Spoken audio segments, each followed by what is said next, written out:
Julie and I, just in talking, we're talking about reaching different levels of you know, participants and how we do that, and how scaffolding our training is kind of like being in a classroom and as a teacher of, you know, 2-year-olds, and you have some that are kind of not with you yet, and some that are, you know, ready to do a whole bunch of things. They're potty trained. And so you really have to make sure that you reach everyone. So we decided, we picked scaffolding, our training, um, specifically for that. So hopefully this reaches those of you who are with us.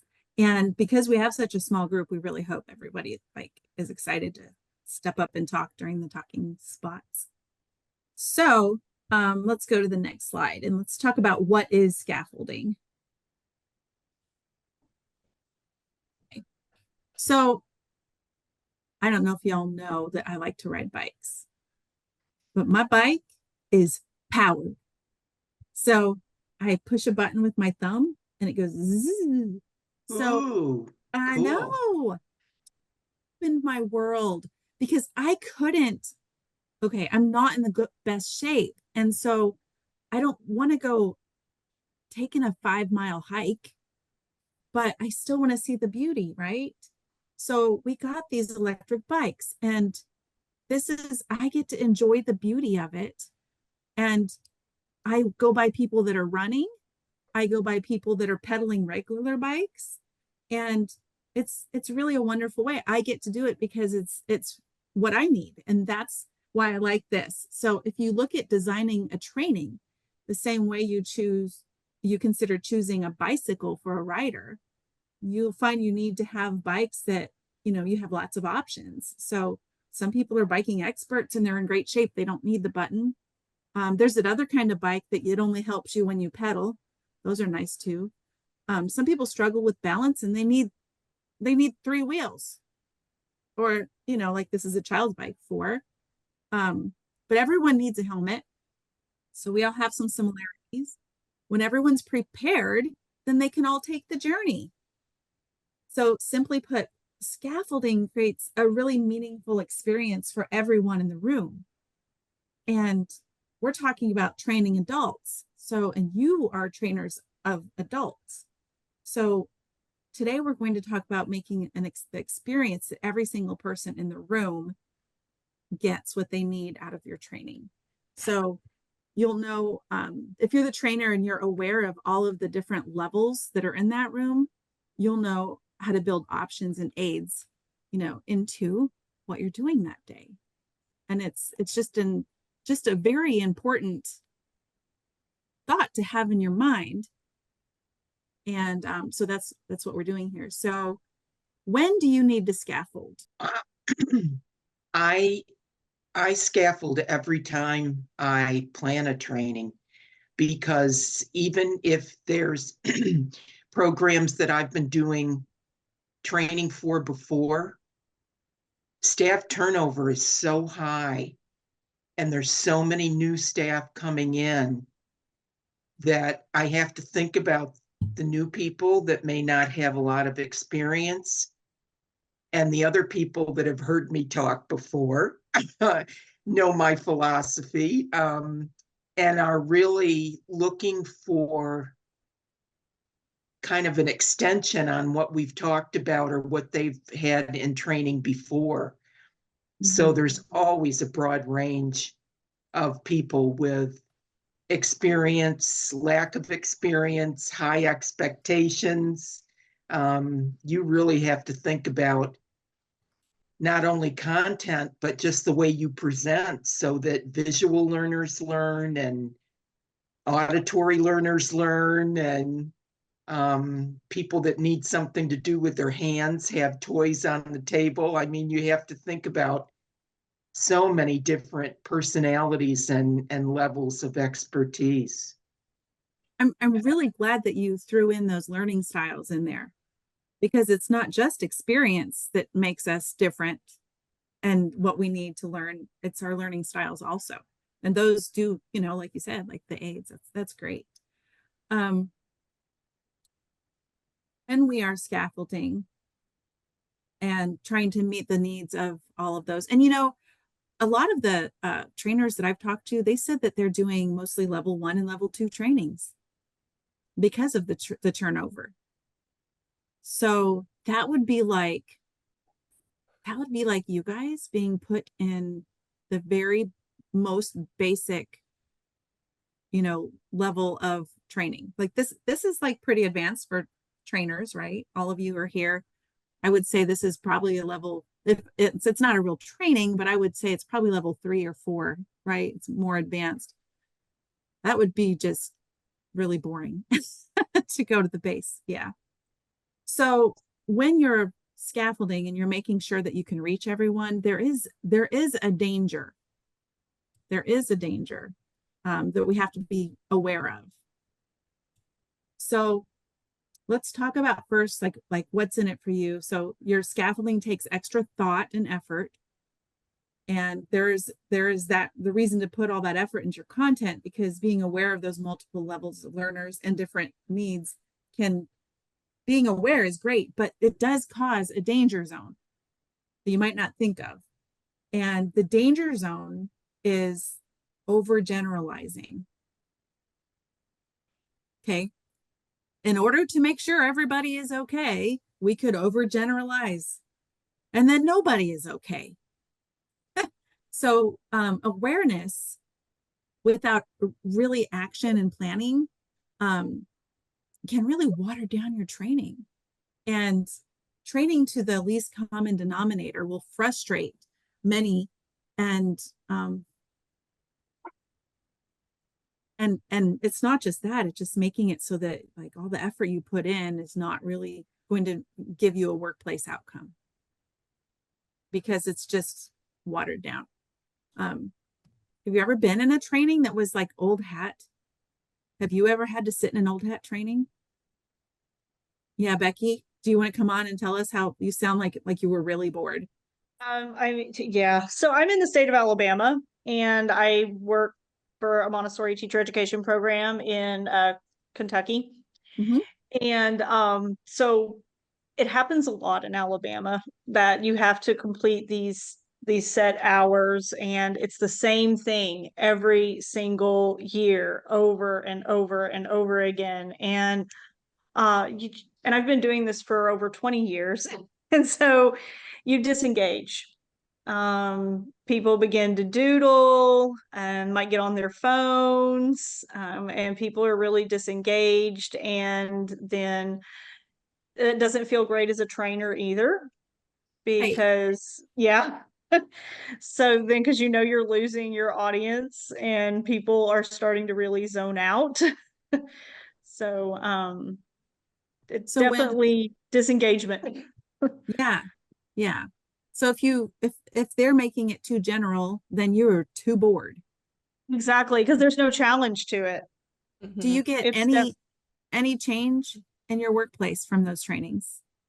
We have started implementing that in our workplace. We're 18 months through 8th grade, so we definitely have people that are not under the DHR license, the Department of Human Resources. But so we've begun to vary it ourselves more and more, um, and while still meeting those requirements, because otherwise nobody looked forward to in-service days, right? It was like, oh my goodness, it's another in-service day. You're like banging your head. Oh no, I Yeah, I can't mean, take it. it Let is me go to the important, I think. two-year-old class. I know there are things that I think do need to be rehashed every year. I don't think it hurts to have safety protocol, emergency protocol, health, those kind of things. That all needs to be redone every year. As boring as it is, it's very important, and it's easy to become lax. But as far as other content, we've started kind of breaking up. We have trainings. So in-service is coming up next week. So we've got trainings that are for everybody. And then we've got trainings that are for people that have been here for a long time. And then we've got trainings for the new staff. And so we're also doing that in our school now. That's wonderful. Becky, who is your training coach? Sharon. Sharon. Well, you have someone wonderful to help you if you need ideas of scaffolding and how to add that. So, yeah. That's But I wonderful. know here in Kentucky, a lot of times a director will book a training for their entire staff. And you have the people who are new and you have the 20-year people who have heard all of the basics over and over and over again. And so you're the trainer trying to keep everyone entertained and inform them, not just entertain, but interest them and help them grow. And when you have a room that's that diverse, that has infant teachers and preschool teachers and maybe school age teachers too, some with no experience and some with tons of experience, what can you do to reach everybody so you don't have bored people? All of So that. that's, I mean, that was our whole goal with this. So Yes. And it is a problem that I think even when we go in there, even as training coaches, we have to look at all of the, well, luckily we know most of you like individually. So we've had some contact. So we're trying to give you something that you can use. So our next slide is really interesting. And so Julie found this slide and then I had to go do research on it. So because I wanted to be able to explain it well. So how do we do this with awareness and planning? So if you look at the slide, the brown area represents the best opportunity for learning. It's challenged just beyond your ability, something you can learn and do with a tad bit of help, like training wheels or like the electric assist on my bike, because I know how to balance, right? It's the spot you want every participant to reach in every training. So being creative and figuring out how to get everyone to this spot, like to where you can't quite do it yet, but it's beyond what you can do on your own. That's our golden spot right there. That's where we want to be. And if you know your people that you're training, like if these are people that you know, then you can kind of make that idea. But the idea then is like, how do you do that? So now we know that we need to do it. You all knew you need to do it. Now you know what you're searching for, but how do you do it? So Julie has some really good ideas to how to make this happen. How to, because you won't, let's say you don't have the ability to break it up. Or maybe you even do break it up, but you're going to have some pretty varied mixed experiences. So Julie's going to share with us a couple of good ideas on this. all right, so you see two U-turn signs here. So in the first U-turn sign, that's actually how U-turn signs are in Europe. And they are prescriptive, meaning you can only make a U-turn when you see that U-turn sign. You can't make it at any other time. Just like when you get a prescription, it's for a specific med at a specific dosage at a specific times of the day. You prescribe. And a lot of us make our assignments and trainings that way. They're prescriptive. You have to do exactly this. Whereas in the US, the no U-turn sign, we see that a lot here. And that is, you can do a U-turn except when you see that sign. So there's a lot more broadness, there's a lot more options. So that's proscriptive design. So participants can do anything possible unless they're otherwise told not to. So one of the ways you can implement that kind of a thing with trainings is to do a choice board. I hadn't seen a lot of these in the early childhood training space. I actually saw a lot of them with kids during COVID, that teachers would make some kind of choice board and let people have some work time, but then they picked what thing on the table they wanted to do. And all of them were possible options. So you could have some things on that choice board that are for more advanced students, or some for more first-time students, some for particular ages of staff. And if you notice, the thing in the center is your idea. So I actually gave them almost a free pass, but you could have them, your idea, check it with me. If you have another idea, check with me on what your idea is that you would like to do. Because whenever participants have voice and choice, they're more likely to engage, and they can then personalize that to their experience and their application. So it could be exploring more advanced resources on a particular topic. Are there ways that you have given participants voice and choice in your trainings? Because this is certainly not the only way you could do this. You know, at our trainers summer camp, there was a spot where we were asked to create a camp name, or I mean a a cabin name. What were we? At summer camp, you guys did cabin names and logos. So I was having Cabin you use names. text tool, no names and slogans, and then we did like logos. Yes. And so what was really fun at our little table, now those of us that were trainers, training coaches, we were in it too and hadn't seen all of it, honestly. So I was able to, at my table, we actually did use AI and we actually pushed ourselves a little bit and we made a song to go with our trainer table. So we were pushing ourselves to use something a little more, everybody at that table. And some of the other tables, because Julie had done a class on AI earlier, so some of them were like, oh, I can try this. So I think that was good. If you encourage people to just get a little out of their comfort zone. I really like the choice board, even if it's not AI, even if it's, has another topic. I've done sometimes where I'll start out a training and we'll do a couple of little activities at the beginning time. And then when I get later on, after we've done a couple of different ones, I'll let them choose between those ones that we've already done. You can do this one or this one with in this next time. And so that they all kind of line up that it could be okay to do different ones. And then Latoya wrote in the chat, letting them choose to work individually or in a group. And I've done that too. I really like this idea of a choice board. Yeah, and I mean, it doesn't have to be a square with 9 options. It could be a row of 4 options. Like, it really just depends on what your topic is and what you want people to apply. Yeah. So another way to give learners to scaffold trainings is to incorporate personal reflection. Because, well, first of all, you can't fake personal reflection in an age of AI. Like, because some people, if it's an online training in particular, if it's just a knowledge topic, they can put it in AI and get their answer. But if they have to reflect on how to apply things in their context, again, they're using their knowledge and experience to apply it to their classroom. So they really can customize the learning to them. Reflections that are the most effective tend to be ones that engage teachers and work with peers or experts. So you could have them looking at articles at different levels, even to scaffold about a particular topic, or articles about using a particular topic with the age group they serve.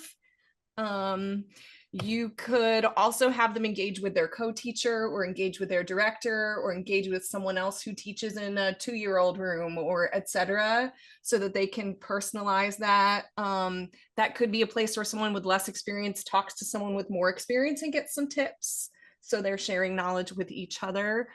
There's also an interesting statistic. Engagement and reflective practice didn't vary substantially by gender, years of experience, or specialization, but African-American teachers were more likely to report engaging in reflective practice than teachers in other racial groups. So, way to go for them.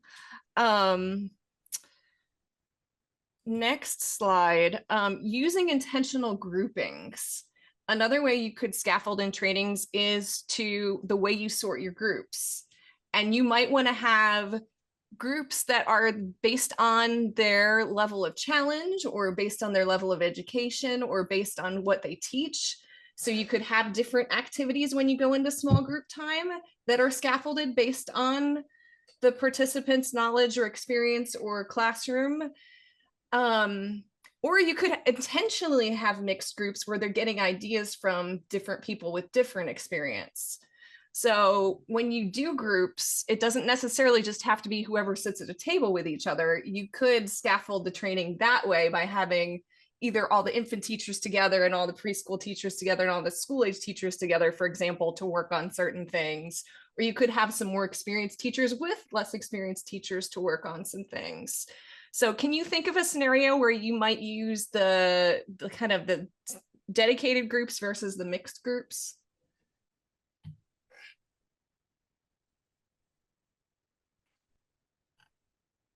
I think you're dedicated. I like how you said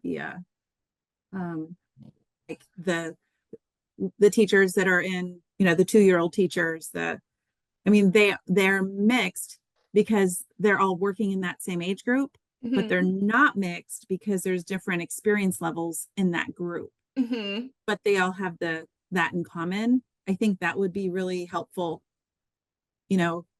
especially in a larger training. So Yeah. people could get like really talk to other people that are in their shoes, like those 2-year-olds, like trying to potty train, change diapers, and do some curriculum all at the same time. Yeah, then they all can commiserate together a little bit. Well, and while experienced teachers have knowledge to offer, sometimes the newer teachers are more open to change and ideas, and so that's a Yes. benefit the other way around, like in having kind of mixed groups with experiences. Yeah. I was gonna say, I know for one of my social emotional trainings, I Mhm. allowed the teachers some time at the end to kind of divide up into their teaching teams and Yeah. kind of discuss what the behavior slash social emotional plan will be for that year. Mhm. And so, like you said, it provided a choice for the newer teachers to kind of get together and some of our more experienced teachers so they could kind of solidify a group effort. Mhm. So in some sense, your scaffolding, they're providing supports for each other with their commonalities and through their differences. So Exactly. that's just something else to think about when you do groups. Um, Another way you can scaffold is by having parking lots. And I know if you were an FET, if you remember your FET, we had parking lots on the wall where you could put a post-it. You could do it digitally too with a link to a Google Doc. Everybody could type questions in, or I don't think we have it enabled for this meeting, but Zoom actually has a separate questions thing where you can have people submit questions so they don't get lost in the chat. You could use Google Slides. You could have people private message you questions that you address, because that's a way for them to get the questions they have answered, regardless of their experience level. And or you could provide additional supports. Someone may have specific scenarios that don't apply to a lot of the people in the room, but that they need help with. So that's a way you could scaffold that person, is by getting that individual feedback, kind of using those parking lots. Has anyone used parking lots in your trainings, digital or in person? I have. I've used them ever since I did the FET back in, I guess, February. So I've used them every time I've done an in-person or a digital training since then. Yep. Yeah. And Sure have have. people used it? They have. I was Okay. really, there was one where I felt like they were a little like, really? They didn't know what this was. But no, they have. They've used them and it's gone really well. Okay. Great. That Macy last year, and one of the trainers actually had us text her to her number. Okay. Like, so that was her parking lot. She Oh, literally was like, I've got my phone here. It'll buzz if there's a question. So just go ahead and text me. We were like, okay. I don't know if that was like a Google Voice number for her or what, but that's how she used it. Like she just was like, there was like way too many people in that room for people to be able to raise their hands and talk. So she's like, just text me here if you have a question. and there That was may it. be some psychological safety in not having to raise your hand and stand up and share a question, but being able to text it, because you're not sure. The room doesn't have to know you're the one with the question if you feel like it's a stupid question, but you need the True. answer. True. Sharon wrote using Slido. That's what I did. I Yeah. used Slido. Yeah. Yeah. I did that as the parking lot in the digital ones. Yes. Slido is great. Any other thoughts on parking lots? I just had a thought. Okay. I've never like just pop into my head. Okay. What if to get a parking lot rolling, you had some planted questions from a previous training that was the same training? So like I was thinking you could plant them. Like, let's say you do the same training several times and maybe you have a group of people that are hard to get talking or like they're not participating. But if you had planted parking lot questions, then it might get people to more use the parking lot. You could say, oh, we have a question from the parking lot. And then you read the question and people will be like, oh yeah, the parking lot, I can use the parking lot. Just for like you said, emotional safety, and to remind people it's there. Mm-hmm. And using actual questions that people have asked before. So that means it's somebody probably has that question and they're just not asking it. Well, and with like a Slido, you don't have to clear it off before you reopen it. So if you were doing something digital, you could just leave a couple of the questions from the last session there. Yeah. So, okay. Another thing that I saw was that conversation with a chatbot can be effective in helping students solidify their knowledge. Now, I know you guys aren't going to go program chatbots, and I'm not suggesting that. I am that techie training coach, but I would not suggest that. However, at this point, they could go to Chat GPT and have a conversation about a subject and then kind of critique their conversation. So sometimes with some of the educational theories, like if you're training on Montessori theory or Piaget, or, you know, pick your theorist, you could actually do prompts that are, pretend that you are the theorist of this person and ask them these questions. And then they could basically submit the questions to you if you wanted to make an assignment that they asked, and critique, was that information accurate?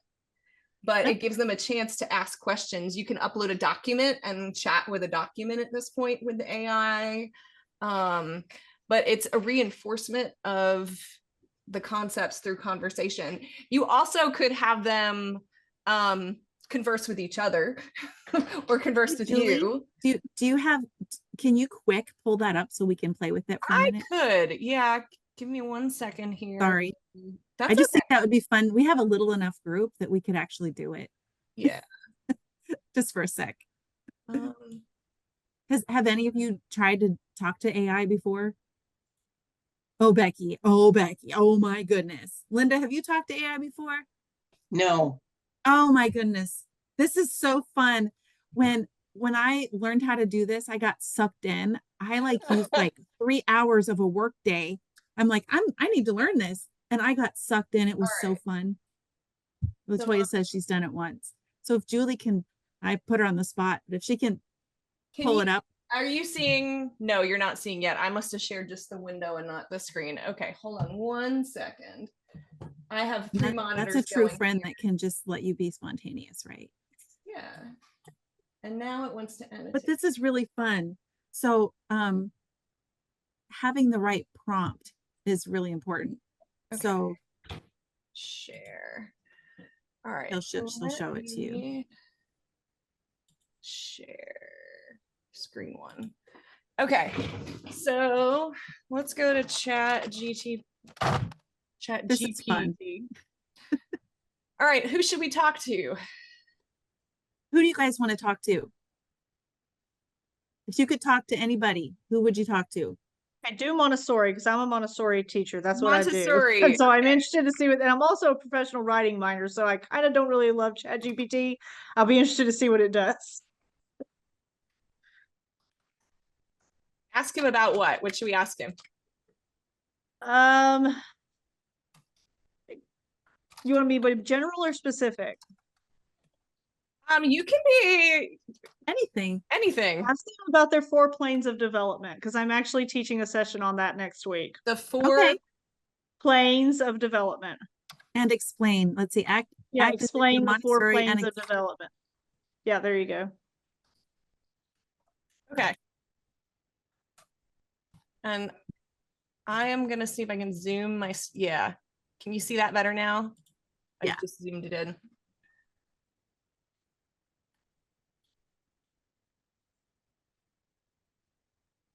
What do you think, Becky? I mean, it's pretty right on. Are you shocked? What's a question you would ask them about that? Like, because we can question this. I would ask them which plane of development has the is characterized by the absorbent mind.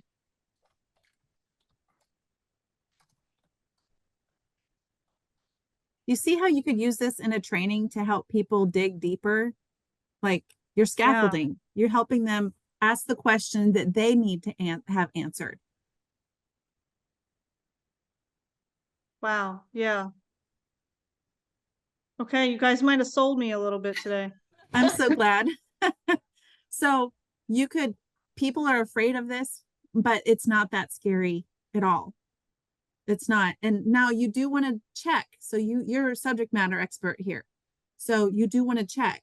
But but people can have a conversation like this to dig deeper into understanding, especially when it's so widely known as Montessori. And you could even give different groups different sets of questions to then come back and report on to find what did they find out. Because instead of you standing up front and talking, that makes them do some of the work of finding the information to share with each other. Yeah, this would have been really helpful because I had my last cohort of Montessori teachers. They're in training for a year, and so we're meeting the same ones every month. And I had several that were they had learning challenges. I had some that English wasn't their first language, and this would have been that would be really helpful to those learners, definitely. Yeah. Linda, do you have something else you would like to talk to Montessori about? Not or Montessori, anything.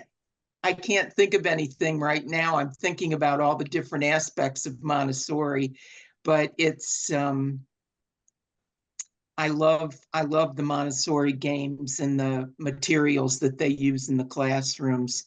They're so hands-on and but I can't, I'm thinking of ways that most of the centers that I train for now, they really got used to Zoom during COVID. And that way they can all go home. They can, they don't have to be at work. They can be on their computers in the evening with me. And they really kind of insist. And I also do, I write kind of workbooks, and then I have homework that they do. So it's I'm trying to think of the phrase that ECE Trisky gives to this, but I'm doing more kind of online things now than I've ever done. I always did face-to-face. Right. And that's not really happening so much anymore, which is fine. I mean, I can be at home, but it also means that I need to think of new ways to, and I just was talking with a director today that wants a series of trainings just specifically on all the ECE standards. She wants to go through all of it. She has so much new staff. And when they write lesson plans and have to put those Oh goodness. references to the standards, new staff have no concept of what all that means. And, you know, sometimes they'll just go through the standards and write anything, and they're not even thinking about I don't even know how to find it. what all that means. So I'm just sitting here thinking how I could use this to really dig deeper into these specific standards. And, you know, sometimes when attendees see things in writing like this, I've been training and doing this for many years. So I've been around early childhood all my life, I think. But when they see something in writing like this, they think, oh, that is true. Oh, okay. They take it more seriously than if I told them. Well, when So you look at, I'm just thinking about ways that I could use this. Usually I prepare PowerPoints, and then I have some short video clips that I can show so that I use a variety of learning styles. And this would be, and it would also, I mean, when they're writing their lesson plans, they could maybe use this to get ideas or, yeah, well, I mean, I'm gonna play with this when we're done. Like Julie's showing this Magic School AI one, and this is really cool. So you really can, you can really scaffold whatever you're doing using AI. Now, we're pushing AI a little bit because I love it and I would love to play with it, and now I'm getting sucked into it again. But well, but it really gives you variety. It does. And there's a lot of different AI sites, and some are better than others. But Magic School is really good. The Chat GPT is really good. And then like I had showed, even Julie hadn't found one. I found Suno, which is the song generator. It was really fun. But when we're talking about scaffolding, going to Magic School, you can actually put in the exact age group. If you're like, so the teachers can look, but I believe that you can even do adult training and put in like developing a training plan for beginner teachers, you know, with less than 2 years experience. You can actually put that in and it can help you with ideas. Now, you don't want to just let it make your training plan for you, but you could take that and then you could put the same prompt in for intermediate teachers and for seasoned teachers. And then you could combine that all together and see how it can play with each other. Yeah. Some of you know what creative curriculum is. And I don't know, do you guys know what creative curriculum is? Oh, absolutely. I worked for the Army for 30 years. Okay. They Well, use creative curriculum gold. And you know what a great job they did scaffolding there. Like that is the ultimate example of scaffolding for children. But can't we be that way for adults? We can do that for adults. So there's just very exciting things that we can do to make sure that everybody is getting what they need. Sorry, Julie, I jumped in there. That's all right. No, but I mean, we had time. So, but yeah, there were research that scaffolding, basically using a chatbot, can help somebody reinforce language because they have to think about the topic, to ask the questions, to evaluate what they're getting back, and to process it. So which techniques that we've talked about would you use today? Or are there other techniques you've used to scaffold that we should be thinking about?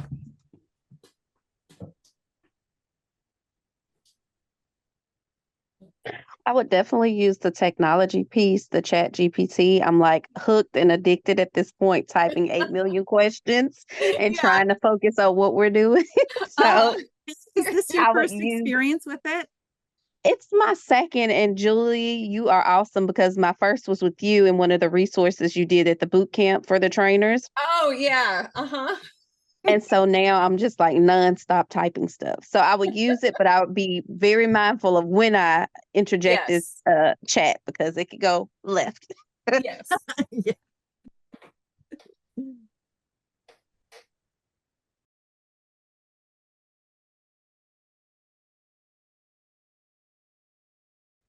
Do we have any more questions? Does anyone have anything else that you have questions about scaffolding? Did you get what you needed today about scaffolding? I have one question for Julie about when you say, if I'm doing a Zoom training with participants and I want to bring up the Chat GPT to show them how they can use it. How did you share that on the screen when you just did that? Do you do that? You can use that in Google Chrome, or you could use that on your cell phone, and you could log on twice, basically have your computer on and have your cell phone on and share your cell phone screen. Oh. So that would be the two options. I have 3 screens in front of me. I have my TVs up and behind me. If you have seen me turn around, that's where I'm looking, is at my TV. And I have 2 screens in front of me. If I only had 1 or 2 screens, I would probably log on with my phone and do the Chat GPT on my phone and share that screen so I could still see my slides under participants on my main screen. You'd have to make your second self a co-host if you did that. So gotcha. You'd have 2 yous, and one of yous would make the other you a co-host, so that when you needed to share, you could just click it and share it.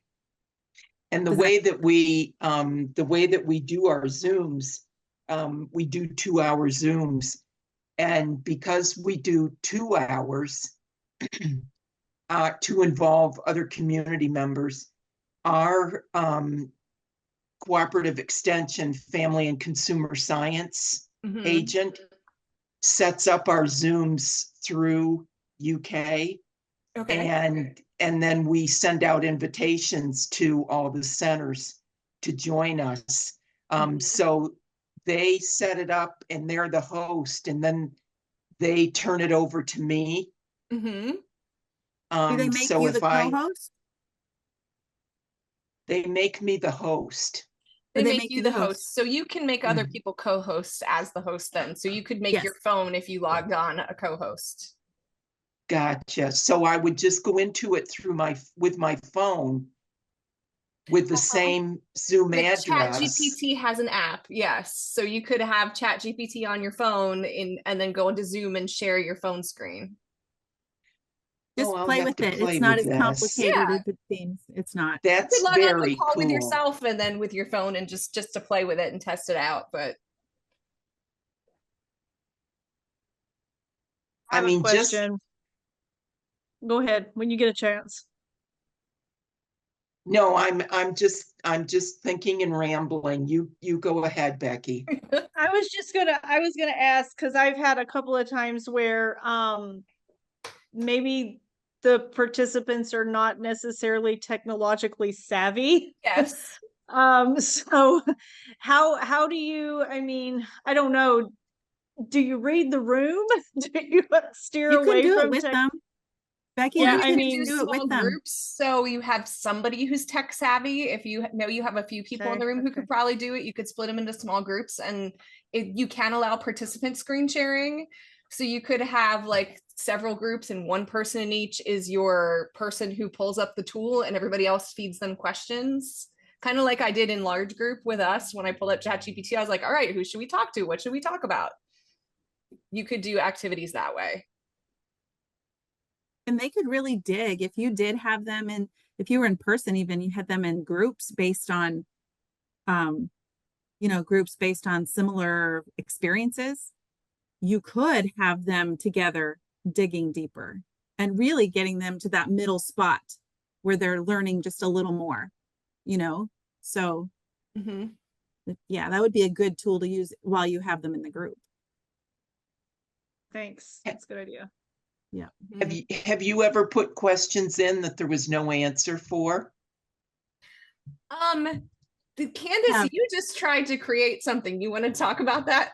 I did. I believe it was a scenario.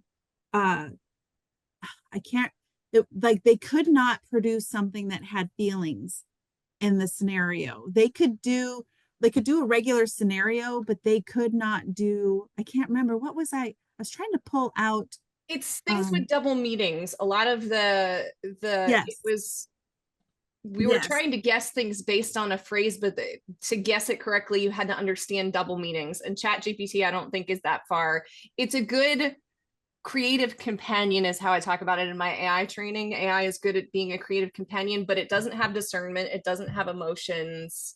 Yes. It hallucinates because of the way it works. It's not pulling data. It's finding the most likely possible answer based on the data it has. So sometimes it's wrong. That's the other thing you kind of have to evaluate what it comes up with.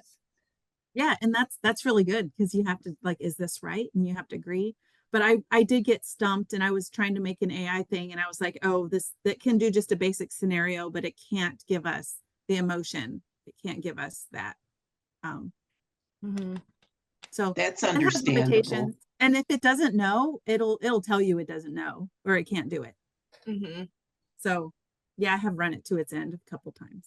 So well, and it'll get tired of our talking discussion on AI. I am going to do my intro to AI session Okay. one more time as a webinar on September 17th. We don't have registration up for that yet, but that is coming. So watch your emails. Watch your emails. And